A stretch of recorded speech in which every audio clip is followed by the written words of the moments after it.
Hello everybody, this is Digraj Singh Rajput. Welcome to Magnet Brains. इस video में हम क्या पढ़ने वाले हैं? इस वीडियो में हम पढ़ेंगे समुद्रगुप्ता प्रशस्ति। प्रशस्ति के बारे में हम पिछले वीडियो में आपको बता चुके हैं कि प्रशस्ति से हमें पता चलता है कि उस समय के एम्पायर जो थे वो कैसे बन रहे थे, क्या हो रहा था, ये सारी कहानी। अब हम क्या जानने वाले हैं, समझने वाले हैं कि समुद्रगुप्ता की जो प्रशस्ति मिलती है हमें, कौन सी प्रशस्ति?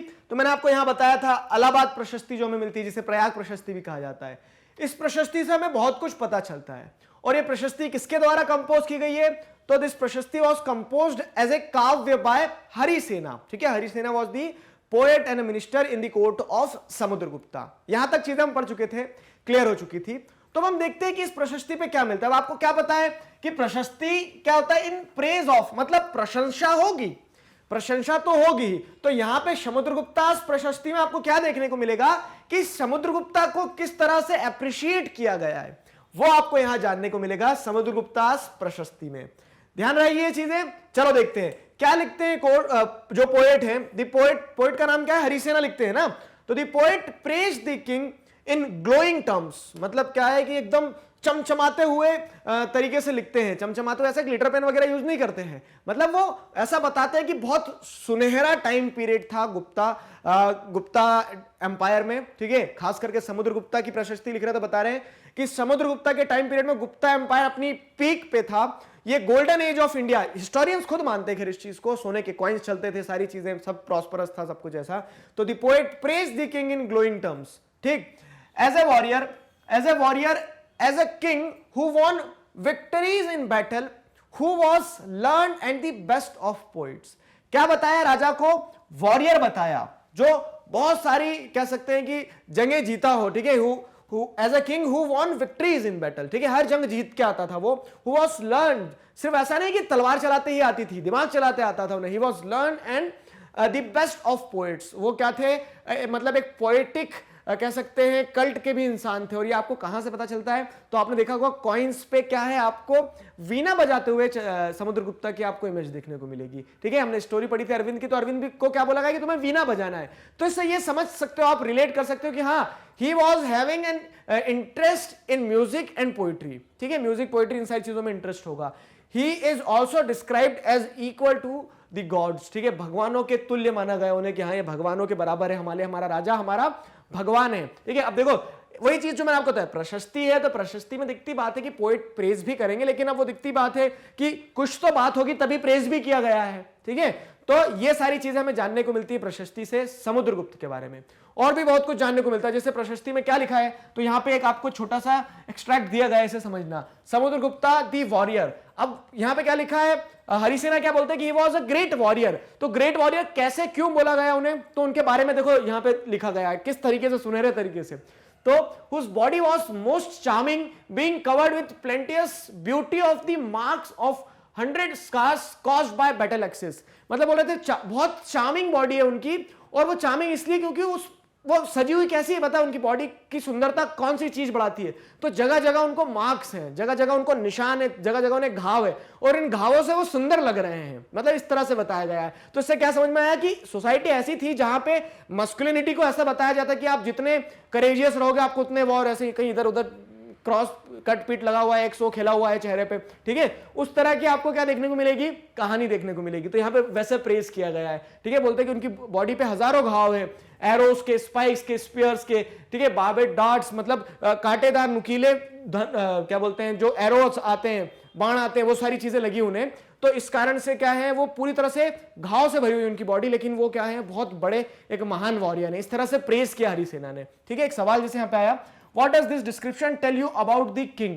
क्या बताता है कि किंग एक बहुत बड़े वॉरियर थे? ये डिस्क्रिप्शन से तो समझ में आ गया। ठीक है, and also about how Kings fought Wars. तो अब उस समय भी दिखती बात है, बंदूक नहीं थी। ठीक है, क्योंकि हथियार जो दिख रहे हैं तो आपको क्या लिख रहे हैं, प्रिमिटिव लग रहे हैं। तो इस तरह से ही लड़ाई लड़ी जाती थी उस समय पे। क्लियर हो गया ये सारी चीजें।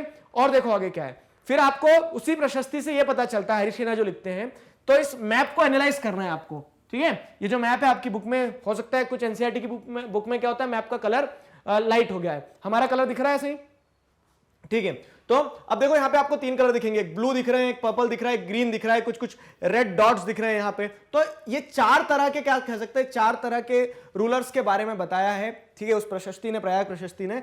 तो यहां पे मैप को हम कैसे एनालाइज करेंगे? This map is based on the information provided in the प्रशस्ति।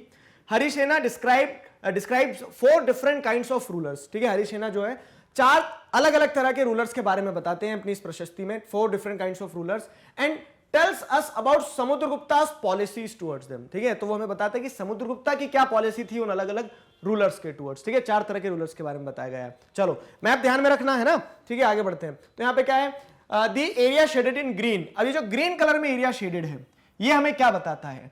ठीक, तो प्रशस्ति से हमें पता चलता है the rulers of Aryavarta were 9 rulers who were uprooted and their kingdoms were made the part of समुद्रगुप्ता's empire। अब समुद्रगुप्ता का एम्पायर जो है बहुत बड़ा एम्पायर ये, ठीक है। तो ये बहुत बड़ा एम्पायर जो है, तो इसमें आपको क्या देखने को मिल रहा है, जो ग्रीन कलर का शेडेड एरिया है, इस रीजन को कहा गया है, यहां पे कौन से रूलर्स हुआ करते थे? रूलर्स ऑफ आर्यवर्त, आर्यवर्त के रूलर हुआ करते थे। अब जैसे आप देखोगे ना, तो इनिशियली जो मौर्यन एम्पायर वगैरह थे, तो वो भी, ये नदन पार्ट हमेशा से बहुत सिग्निफिकेंट रहा है, फर्टाइल है, रिवर से सारी चीजें, तो सब यहाँ पे कब्जा करना चाहते हैं। जिसमें जैसे आज कन्नौज है, तो कन्नौज के बारे में आप आगे चैप्टर में इस साल भी पढ़ोगे, 7th क्लास में भी कन्नौज के बारे में पढ़ोगे। कन्नौज को लेकर तो बहुत झगड़े होते रहते थे, ठीक है। तो ये कन्नौज सिटी हो गया यहाँ पे। फिर जैसे प्रयाग देख लोगे, यहाँ प्रशस्ति मिली है। पाटलिपुत्र क्या थी? गुप्तास की कैपिटल थी, पाटलिपुत्र के बाजू में नालंदा, ठीक है। थानेसर के बारे में आप आगे और पढ़ोगे अभी। तो इस तरह से क्या है कि ये जो रीजन रहा ग्रीन कलर में जो शेडेड है, वो आर्यवर्त वाला एरिया था। यहां पे क्या है, यहां पे जो 9 रूलर्स थे, उन 9 के 9 रूलर्स को पछाड़ दिया किसने?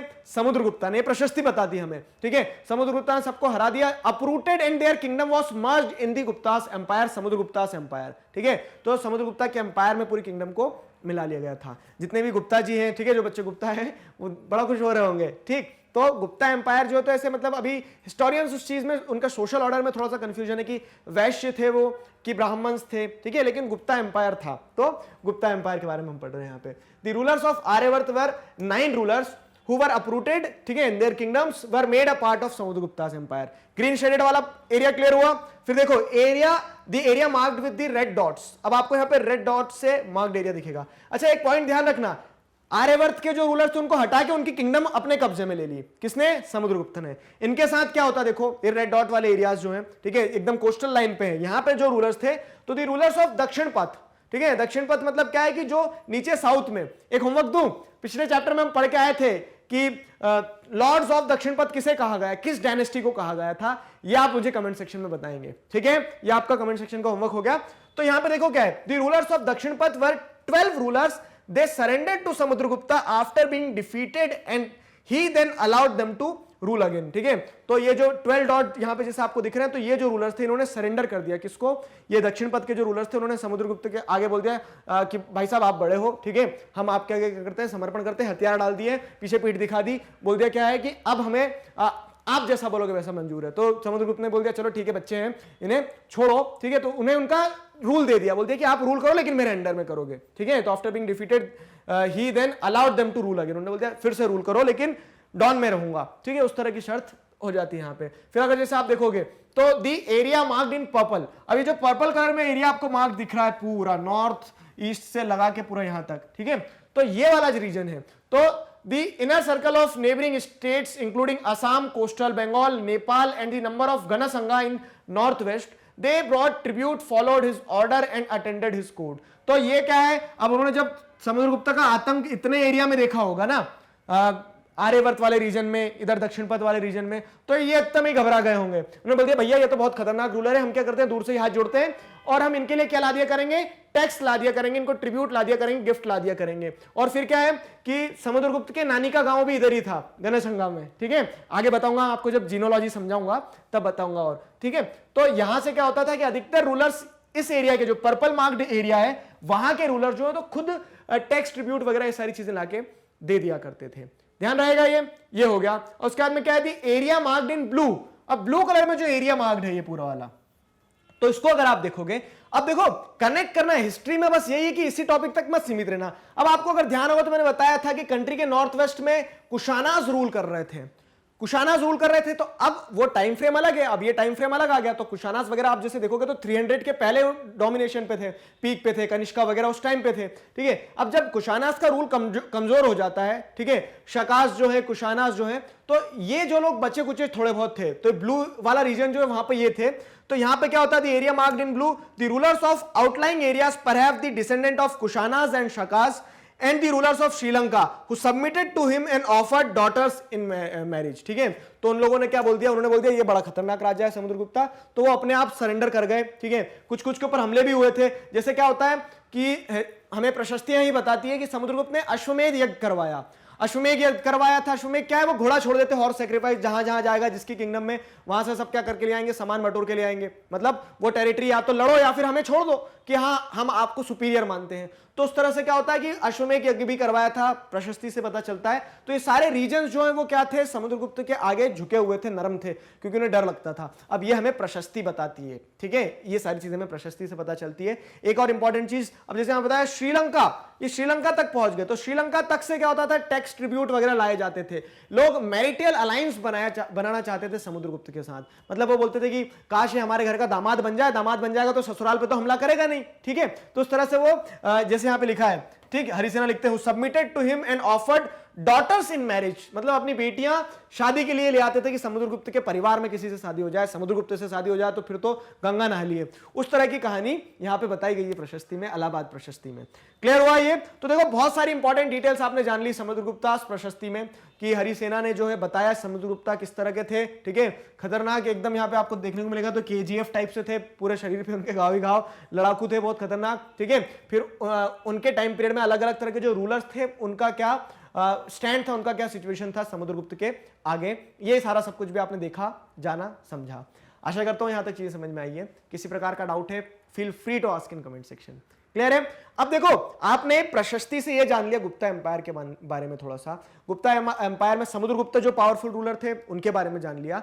अब आपको एक थोड़ा सा पूरा का पूरा गुप्ता एम्पायर के टाइम पीरियड को भी समझाना होगा। मतलब जीनोलॉजी क्या होता है, तो वही एंसिस्टर्स की एक पूरी लिस्ट की, कौन से कहां से स्टार्ट हुई, क्या हुआ, माता पिता कौन थे। तो ये सारा सब कुछ हम नेक्स्ट वीडियो में, जो आपका टॉपिक है नेक्स्ट जीनोलॉजी, उसमें पढ़ने वाले हैं, समझने वाले हैं। किसी प्रकार का डाउट है, feel free to ask in comment section. मिलते हैं नेक्स्ट वीडियो में। उससे पहले एक इंपॉर्टेंट चीज सुनते जाओ, मैग्नेट ब्रेन्स पर क्लास 4th से क्लास 12th तक इसी तरह से, ठीक है। अभी 6th में हो ना, 7th में भी पूरी पढ़ाई करना आप तो कर ही लोगे, लेकिन अपने जो जूनियर्स हैं उन्हें बताना, अपने सीनियर्स को भी बताना कि ये सारे वीडियो लेक्चर्स आप यूट्यूब चैनल पर देख सकते हैं। सर्च करो स्पेस मैग्नेट ब्रेन्स, मारो, आपके सामने वीडियो लेक्चर हाजिर होगा। वीडियो लेक्चर में सर हाजिर होंगे, दूसरे भी टीचर्स हैं जिनसे आप सारा सब्जेक्ट अपना सब कुछ कंप्लीट कर सकते हो, ठीक है। और ये सारा सब कुछ फ्री ऑफ कॉस्ट अवेलेबल है यूट्यूब और वेबसाइट पर, देख सकते हैं, चेक कर सकते हैं आप।